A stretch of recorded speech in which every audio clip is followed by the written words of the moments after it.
If you're looking to try going vegan for Veganuary this year, or just have a goal of eating healthier this year, then you are in the right place. Hi, my name's Kira, and today I'm super excited to share 8 really easy, delicious plant-based recipes that are going to make going vegan or eating more plants so much easier for you. We are gonna do 2 breakfasts, 2 lunch and dinners, 2 snacks, and 2 desserts. Let's dive in with some breakfast. So in my house, we eat tofu scramble pretty much every morning. I'm actually more of a sweet person for breakfast, and my boyfriend is more of a savory person. So he'll make us a big batch of tofu scramble for breakfast and then eat it throughout the week. And then usually I'll have a sweet breakfast and then I'll eat that for lunch. But nonetheless, tofu scramble is like a must-have in every vegan or vegetarian household. And I feel like there are a few key factors that I've really mastered in the last 7 years to have a tofu scramble that actually looks like eggs, tastes like eggs, and you are never gonna miss scrambled eggs again. So for one, I love to use silken tofu. I know that a lot of people prefer using firm tofu, but I find that firm tofu just makes it really crumbly and dry and just not that great. And you always have to end up mixing some plant milk in with it. So what we like doing is using silken tofu because it's already really creamy and delicious, and you don't really have to add any extra water or milk or anything.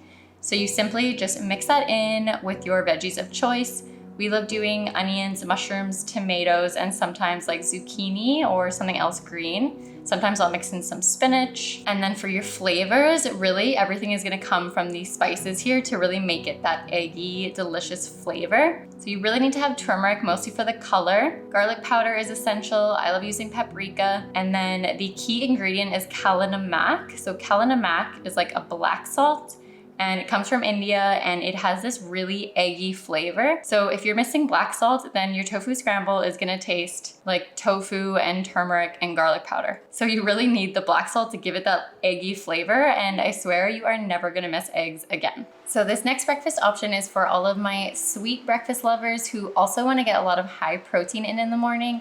Or if you're just a lazy breakfast person and you only want something in 5 minutes, then this is the perfect high protein plant-based breakfast for you. So I have really mastered over the last 7 years making high protein breakfast bowls. A few of my favorite options are doing a high protein yogurt with fruit and granola bowl.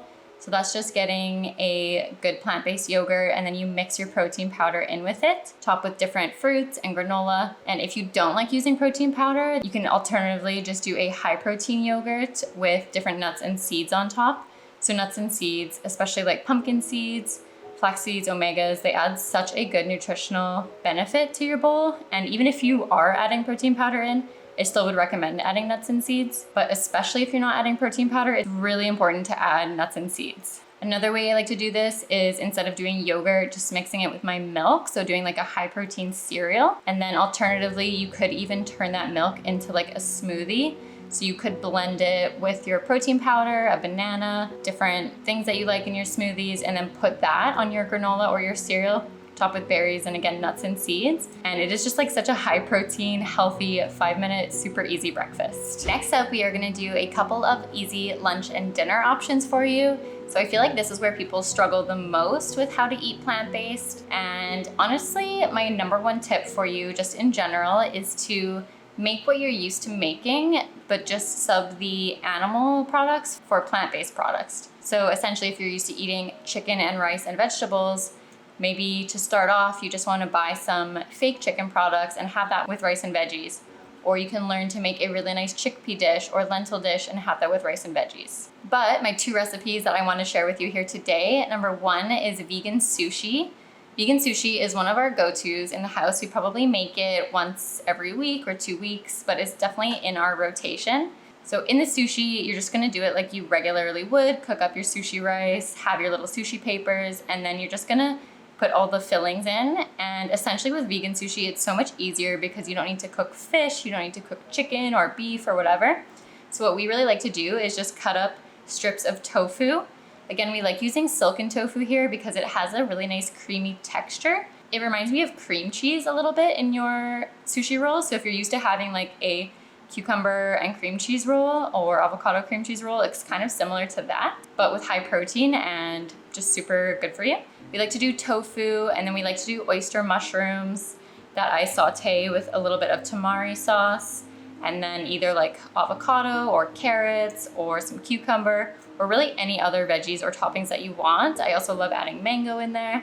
So you can get really creative, but as long as you have like your protein and then any veggies you like, it's honestly such a good, healthy, easy lunch and dinner. My second recipe for you for lunch and dinners are Buddha bowls. So Buddha bowls I feel like are super underrated in the non-vegan community. Essentially, it's just a really easy way to have a lot of good, delicious food and nutrients in a bowl and on your plate without doing a lot of work. So for your base, you could either do like rice, quinoa, couscous, really any kind of like whole grain that you like. You could even do potatoes, sweet potatoes, but just pick like 1 or 2 grains or whole grains that you enjoy. And then I like to pair it also with some greens. So doing either some like maybe spinach or kale or just lettuce or any other kind of greens that you like. And then adding on any other veggies. So I love to do a pickled veggie. So I love doing like pickled cabbage or pickled onions, and then mixing that also with some like shredded carrot, cucumber, mango. Honestly, like any veggies that you have in your fridge, like red peppers, you can just throw on here. And then of course, again, the biggest thing for a plant-based diet is making sure that you have a protein in every meal.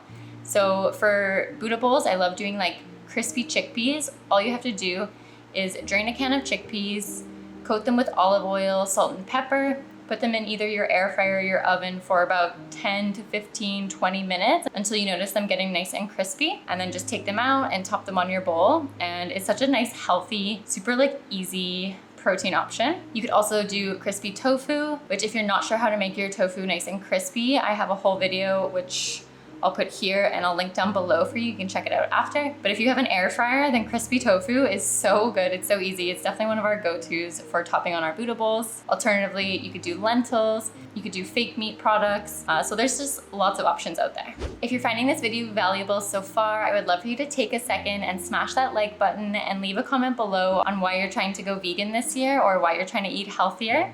I love connecting with my audience, and I'm just curious what your reason is for watching this video. And of course, if you haven't subscribed yet, definitely go subscribe because I'm uploading a new video every single week. So make sure you turn on the bell notification so that you don't miss out. All right, back to the video. So a couple of my 2 go-to healthy snack options, which I love to have on hand and I recommend to anyone going to a plant-based diet or someone trying to eat healthier, is just to have a couple of healthy snacks that you really love eating. So instead of reaching for that really sugary granola bar or those cookies or chips, instead you're reaching for something like rice cakes with nut butter and strawberries, or rice cakes with avocado, hummus, and tomatoes, or even like dates with nut butter, a piece of fruit with nut butter. So I guess that was more than 2, but yeah, essentially it's really good to have a snack with like either a fresh fruit and vegetable paired with a protein source. You really can't go wrong, but just try opting for these options, something that you really enjoy eating, as opposed to those sugary snacks. Okay, let's talk about desserts. So I love a good high protein, healthy dessert. It is probably my favorite thing to make or bake or cook or eat. So I just find that having a couple of healthy dessert options is like key to my success for healthy eating or to being vegan. Not that I would ever go back and like eat something with dairy, but I just find it so helpful to have a really good healthy dessert on hand. So 2 of my favorites, the first one is a high protein chickpea cookie dough. You can also make it into cookies, but honestly, I prefer eating it as cookie dough, keeping it in the freezer in little balls. And then when I want a little treat, I can just kind of take one out, thaw it a bit and have it, and it's so good. So again, I have a whole video telling you about the recipe that I will link here and below for you. But essentially all you're doing is blending up chickpeas with peanut butter and maple syrup or agave, a little bit of salt and baking powder, and I think that's it. And then adding chocolate chips in at the end, and then you just roll it up into balls, put it in your freezer, and it's so good. My second super healthy dessert that I love making are these date Snickers bars. So again, I have a video talking about the full recipe that is actually more like a candy bar. Like it's like a thick date candy bar, which has layers of dates and then like a peanut butter kind of like caramel layer and then a chocolate layer. But if you want something even easier, all you have to do is just smash up some dates, pour on either some peanut butter or almond butter or really any other kind of nut butter you like. Top it with a fruit of choice. So most people do bananas, but I've actually been seeing apples recently. So I'm actually going gonna try that soon. I haven't tried it yet, but I'm gonna try it right away. Maybe I'll have tried it already for this video, and then I'll put some footage on the screen here for you. But yeah, so just a layer of dates smashed up on the bottom, topped with peanut butter, and then apples or bananas or strawberries or whatever you want, and then topped with melted dark chocolate. Put that in your freezer. Then after it's set for like an hour or 2 hours, you can just chop it up and you have this like really delicious, healthy date chocolate bark. And it's so good. I love doing this. If you're looking for even more ways to eat more plants, definitely go check out my life-changing hacks for vegan beginners series. I'll link the first video on the screen here for you. Definitely go check it out now. We will see you there.